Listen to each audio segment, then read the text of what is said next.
the trading floor erupted in chaos. Screens flashed red as Blackwell Consortium stock plummeted 34% in 17 minutes. Traders screamed into phones, their voices swallowing each other in waves of panic.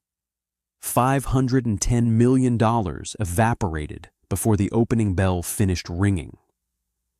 In a corner office 12 blocks away, Elara Crowne sat perfectly still.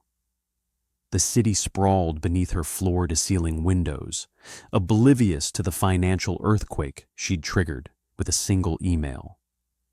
Her tea had gone cold an hour ago, but she hadn't moved to replace it. On her desk sat a contract, closed now, with a small tab visible along its edge marked Clause 19B. She placed one hand on the folder, her fingers steady, and allowed herself the smallest smile. Not triumph, just recognition that consequences, when properly architected, arrive exactly on schedule. Before we dive into how this all began, if you're enjoying this story, please hit that subscribe button. Your support helps us bring you more captivating tales of power, revenge, and justice. Now let's rewind 12 hours to where it all started. 12 hours earlier, the Ravenport City Gala had glittered with the kind of wealth that mistakes legacy for achievement. Crystal chandeliers refracted light across faces that had never known refusal. Champagne towers stood sentry at every corner, while an orchestra played compositions written for people who'd never questioned whether they deserved beauty simply for existing. This was old money pretending to celebrate new alliances, a room full of predators in evening wear, performing civility. Victoria Blackwell moved through the crowd like someone conducting an orchestra only she could hear. Late 20s, draped in designer everything, her phone an extension of her hand as she documented her own importance. Her laugh carried too far, too often, ensuring everyone knew she occupied the room's center, even when she stood at its edges. Behind her, keeping a calculated distance, walked her father Lucien, 53 years old and every inch the patriarch. His handshakes lasted exactly 3 seconds. His smile never reached his eyes. He built his empire on the assumption that bloodline equaled competence, and so far, the world hadn't corrected him. Elara stood near the bar, observing. Where Victoria demanded attention, Elara simply held space. Her dress was elegant but unremarkable, her jewelry minimal. The briefcase beside her bar stool seemed out of place at a gala until you noticed how her hand never strayed far from it. Inside, visible for just a moment when she'd retrieved her phone earlier, sat a document labeled Contingencies. Most people didn't notice. Lucien Blackwell did. Victoria approached with the confidence of someone who'd never faced a consequence she couldn't charm or buy her way out of. Elara, still playing with your little tech, toys? Her tone dripped with the particular condescension reserved for people who believe inheritance makes them inherently superior to achievement. Elara turned, her expression neutral. Still coasting on your last name, Victoria? Victoria laughed, not recognizing the warning embedded in the question. Careful, my family built this city. She gestured broadly, as if the very walls belonged to her bloodline. Buildings aren't the same as foundations, Elara replied, her voice so calm it took Victoria a moment to realize she'd been insulted. Before Victoria could respond, the room's attention shifted toward the stage. Lucien stood at the podium, commanding silence with his presence alone. Tonight, we celebrate not just partnership, but evolution. The Crowne-Blackwell collaboration represents $2.7 billion of innovation, infrastructure, and shared vision for Ravenport's future. He extended his hand toward Elara. I'm proud to stand beside someone who understands what it means to build something that lasts." The applause was thunderous. Cameras flashed as Elara joined him on stage. They shook hands while the crowd roared approval. From below, Victoria watched, her phone recording every second. Her jaw tightened almost imperceptibly as a notification appeared on her screen. Crowne Tech poised to eclipse Blackwell legacy. She read it 3 times, her smile frozen in place, rage crystallizing behind her eyes into something sharp and reckless. 30 minutes later, Victoria found her opportunity. Elara stood near the champagne tower, engaged in conversation with a group of investors. Victoria approached from behind, wineglass in hand, and in a motion that appeared accidental to anyone not paying attention, she stumbled forward. Red wine cascaded across Elara's white dress in a crimson stain that spread like blood across silk. The room gasped. Conversation stopped mid-sentence. Every phone within 10 feet rose to capture the moment. "Oh my God, I'm so sorry!" Victoria's hand flew to her mouth, her eyes wide with manufactured shock. "White at a gala? That's such a bold choice. I should have been more careful." Her apology contained no actual remorse, just the performance of it. Laughter rippled through the crowd, nervous at first, then emboldened by Victoria's smirk. Phones kept recording. This would be on social media before Elara made it to the coat check. Every eye in the room waited for the explosion, for tears, for rage, for the confrontation that would define both their reputations. Elara looked down at the stain spreading across her dress. She looked at Victoria, whose smirk had grown wider. She looked at the cameras, at the crowd, at the moment that should have destroyed her dignity. She set down her glass with deliberate care, picked up a napkin from the bar, dabbed at the stain once, twice, her movements unhurried. Then she walked toward the coat check without saying a single word. Her heels clicked against marble in the sudden silence, each step measured, controlled, devastating in its refusal to perform. Victoria turned to the crowd, her voice carrying across the stunned room. "Some people just can't handle pressure, can they?" More laughter. Bolder now. Phones kept recording, capturing what they thought was Victoria's victory. Elara's car pulled away from the gala 16 minutes later. In the back seat, she opened her briefcase with the calm of someone executing a plan rather than improvising revenge. The contract sat inside, 49 pages of legal architecture most people never read past page 3. She turned to page 47 and ran her finger along clause 19b.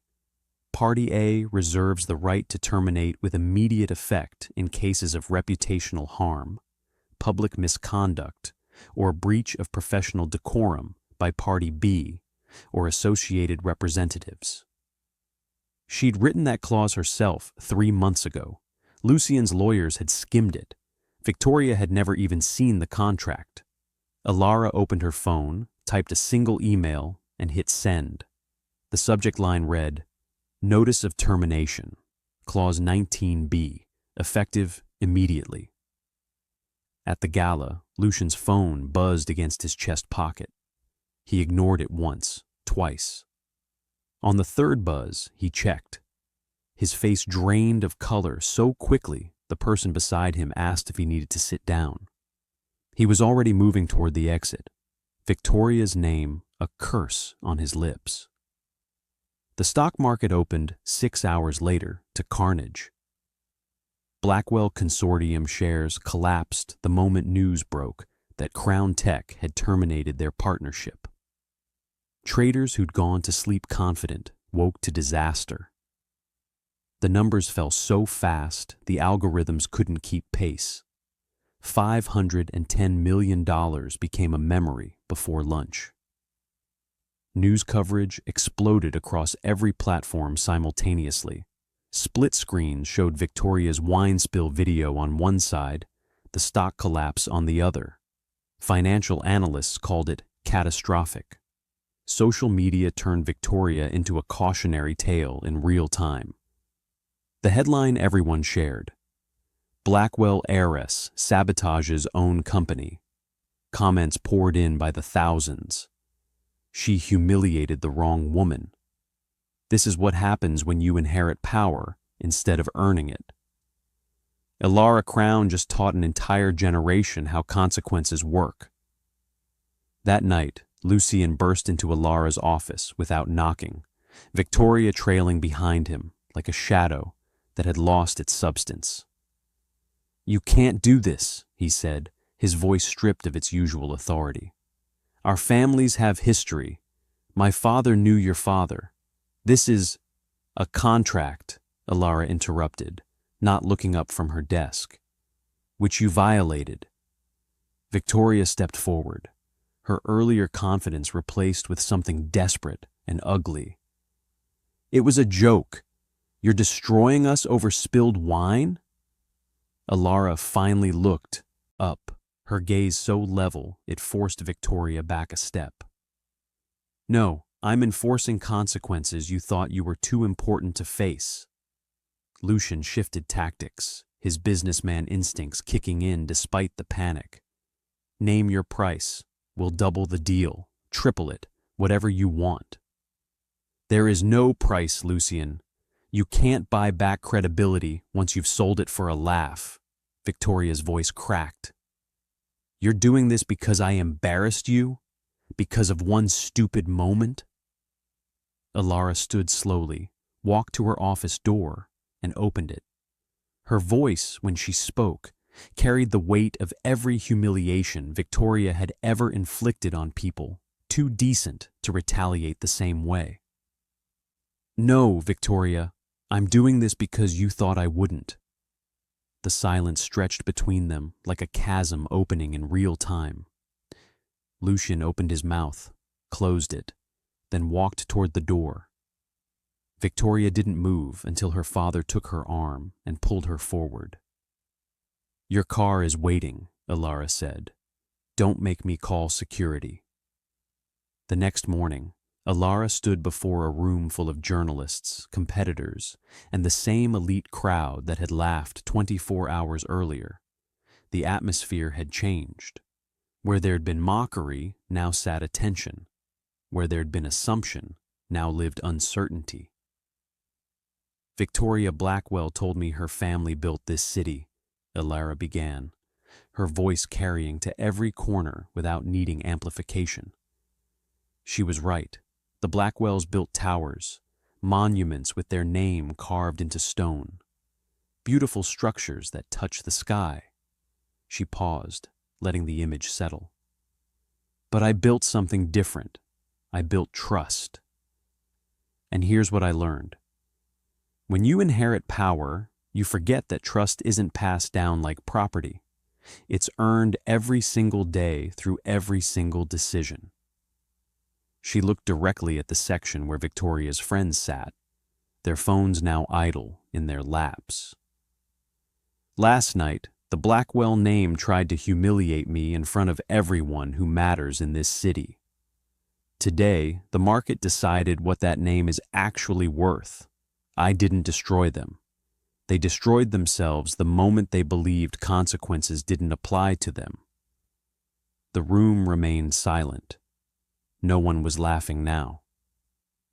1 week later, Lucien Blackwell resigned from his own company. The board voted unanimously to accept. The photograph captured him leaving the empty boardroom alone, his shoulders curved inward like a building beginning its collapse. 3 months after that, paparazzi caught Victoria at a cafe in Prague.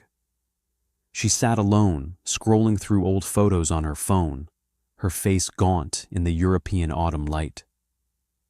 The image sold to tabloids worldwide under variations of the same headline. The fall of the Blackwell Empire. 1 year to the day after the gala, Elara appeared on the cover of Fortune magazine.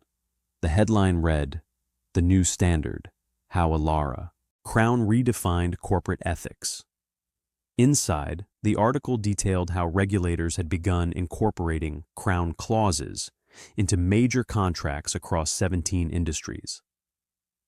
What she'd done to the Blackwells had become case law, taught in business schools as the definitive example of structural accountability. That night, Elara sat in her office reviewing contracts for her next deal. The Blackwell file sat in her archive now, closed but not forgotten. She had no champagne to celebrate with, no crowd to applaud her vindication. Just the quiet satisfaction of someone who'd proven that power isn't about being untouchable. It's about being unshakable. And the difference, as empires rise and fall outside her window, is everything. One collapses under pressure. The other becomes it. If you made it to the end, we'd love to hear from you. Drop a comment telling us where you're watching from and what you thought of Elara's revenge. Did she go too far, or was it perfectly justified? Your thoughts fuel our next stories, so don't hold back.